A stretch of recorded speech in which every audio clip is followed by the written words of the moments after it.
Hello everyone, कैसे हैं आप लोग। उम्मीद करते हैं आपकी तैयारी अच्छी चल रही होगी। देखिए, आज हम लोग जो बात करेंगे वो एडवांस मैथ के बारे में बात करेंगे। और मैं आपको पहले ही बता दे रहा हूँ कि मैं एडवांस मैथ में आपको कुछ ऐसे टॉपिक सिलेक्टेड बताऊंगा जिनसे सिर्फ रेलवे में ही नहीं, एसएससी हो, चाहे कोई स्टेट का एग्जाम, चाहे आप यूपी पुलिस दे रहे हो या कुछ भी दे रहे हो, 90% क्वेश्चन वहीं से आते हैं। आपको आज एडवांस मैथ का डर, अगर आप जो मैं बताऊंगा कर लेंगे तो एडवांस मैथ का डर तो खत्म हो जाएगा। धीरे धीरे करना पड़ेगा। और जिन लोग को एसएससी की तैयारी कर रहे हैं उनको एडवांस मैथ आती है, उनके लिए बहुत अच्छी बात है। और जिनको नहीं आती, प्लीज़ पूरी वीडियो देखिए। मैं अंत में आपको सारे नोट्स, सारे टॉपिक की जो है स्क्रीन पे दिखाऊंगा, वो आप नोट कर लीजिएगा। और मेरा टेलीग्राम ग्रुप लिंक में है, उसको ज्वाइन करिए। मैं वहाँ पे इंपॉर्टेंट फॉर्मूला और कॉन्सेप्ट भेजता रहूँगा आपको, ठीक है। तो हम बात करते हैं कि जो कौन कौन से पोर्शन हैं। तो आप सभी जानते हैं सबसे ज़्यादा जो ट्रिग्नोमेट्री एडवांस मैथ में आता है, फिर अलजेब्रा, मेंसुरेशन और ज्योमेट्री। चार चीज़ें हैं। ट्रिग्नोमेट्री मतलब त्रिकोणमिति, अलजेब्रा मतलब बीजगणित, ज्योमेट्री मतलब ज्यामिति और मेंसुरेशन मतलब क्षेत्रमिति। तो जो रेलवे है, एनटीपीसी, मैंने कई पेपरों का जो है मूल्यांकन किया, उसमें से 5 से 6 क्वेश्चन आप मान लीजिए कि यहाँ से मिल जाएंगे।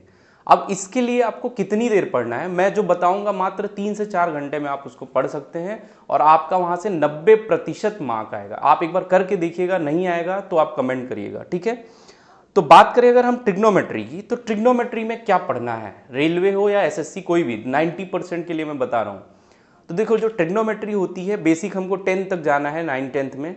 तो ट्रिग्नोमेट्री में सबसे पहले आप क्वाड्रेंट पढ़िए। क्वाड्रेंट मतलब चतुर्थांश। अब चतुर्थांश पढ़ने के लिए क्या है, जो ट्रिग्नोमेट्री में एंगल की वैल्यू होती है, जो कोणों की माप होती है, जैसे साइन 30 का वैल्यू क्या होता है, साइन 60 का वैल्यू क्या होता है, टेन 30 की वैल्यू क्या होती है, इसको याद कर लीजिए। याद करना इजी है, उसका भी ट्रिक मैं आपको बताऊंगा।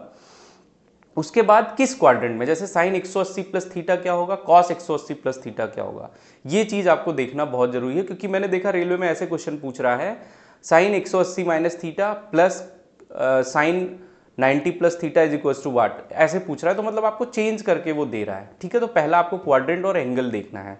दूसरी चीज आपको जो देखनी है वो देखना है कि बेसिक आइडेंटिटीज क्या है। बेसिक आइडेंटिटीज में sine square theta plus cos square theta is equal to 1, ठीक है। Tan square theta minus plus 1 is equal to sec square theta, या sec square theta minus tan square theta is equal to 1।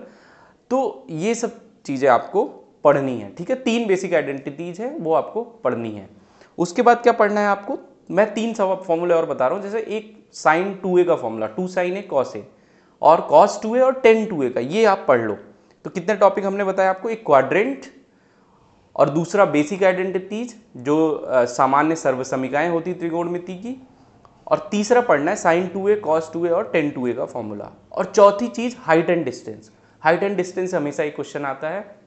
अगर आप railway की तैयारी कर रहे हैं तो आप बहुत बेसिक क्वेश्चन लगाइए, एसएससी में थोड़ा हायर लेवल का आता है, लेकिन क्वेश्चन जरूर आता है इससे, ठीक है। तब अब अलजेब्रा की बात करें तो अलजेब्रा में आपको सिर्फ 2 चीजें पढ़नी है, सिर्फ 2 चीजें, और उसको डिटेल में पढ़ना है। कैसे, एक चीज आपको पढ़नी है x प्लस 1/x पे जो भी सवाल आते हैं। जैसे x प्लस 1/x जो पिछले रेलवे में पूछा गया, एनटीपीसी में लगभग इसी पे सवाल पूछा गया कि x प्लस 1/x की वैल्यू 2 है, तो x square plus 1/x square की वैल्यू बताओ। तो पहले तो आप x प्लस 1/x की सारे फॉर्मूलाज लिख दो, मतलब सारे जो उसके फॉर्म हो सकते हैं वो लिख लो। और दूसरा जो पढ़ना है आपको, वो ये पढ़ना है a³ plus b³ plus c³ minus 3abc। इस पे इस बार जरूर सवाल पूछा जाएगा, मैं आपको गारंटी के साथ कह सकता हूं, ठीक है। तो ये 2 चीजें आपको पढ़नी है। मैं फॉर्मूला प्रोवाइड करूंगा आपको, लेकिन थोड़ा टाइम लगेगा। टेलीग्राम पे आप जुड़िए मुझसे। 2 चीजें आपको पढ़नी है अलजेब्रा में, x प्लस 1/x, और दूसरा a³ plus b³ plus c³ plus. अब तीसरा आता है मेंसुरेशन, बहुत इंपॉर्टेंट है। इसमें देखिए क्या क्या पढ़ना है आपको। पहले तो त्रिभुज पढ़ना है। त्रिभुज का एरिया क्या होता है, पेरीमीटर क्या होता है, मतलब क्षेत्रफल क्या होता है, उसका परिमाप क्या होता है। दूसरा आप पढ़ लीजिए चतुर्भुज, स्क्वायर पढ़ लीजिए, सर्कल, वृत्त, आयत जिसको रेक्टेंगल बोलते हैं, रोम्बस पढ़ लीजिए, समचतुर्भुज, ट्रपेजियम, और उसके बाद जो मेन है एरिया ऑफ 4 वॉल पढ़िए कि 4 दीवालों का क्षेत्रफल क्या होता है। और जो एक टॉपिक है वो sector, segment and length of arc. इसको क्या कहेंगे, sector, segment, length of arc, त्रिज्यखंड, वृत्तखंड और आर्क मतलब चाप की लंबाई। इस पे भी सवाल आते हैं। तो आपको 2D में सिर्फ इतना ही पढ़ना है। क्या क्या पढ़ना है? ट्रायंगल, स्क्वायर, त्रिभुज, चतुर्भुज, वृत्त, आयत, rhombus, trapezium, area of four wall और sector, segment and length of arc. तो ये आपको कुछ चीजें पढ़नी है 2D में। इसका इंपॉर्टेंट फॉर्मूले का मैं टेलीग्राम में अभी इस वीडियो के बाद जो है इंपॉर्टेंट फॉर्मूले का फोटो भेज दूंगा, जो मेरा हैंड रिटन नोट है, उसको आप देख लीजिएगा। 3D में आपको क्या पढ़ना है? स्फेयर पढ़ना है, गोला, गोले का वॉल्यूम कितना होता है, टोटल सरफेस एरिया क्या होता है, ये सब आपको। कोन पढ़ना है, शंकु बहुत इंपॉर्टेंट है, सिलेंडर, क्यूब और क्यूबॉइड, इतनी चीजें पढ़नी है। Sphere, cone, cylinder, cube and cuboid सब स्क्रीन पे मैं दिखाऊंगा आपको, आप देख लीजिए।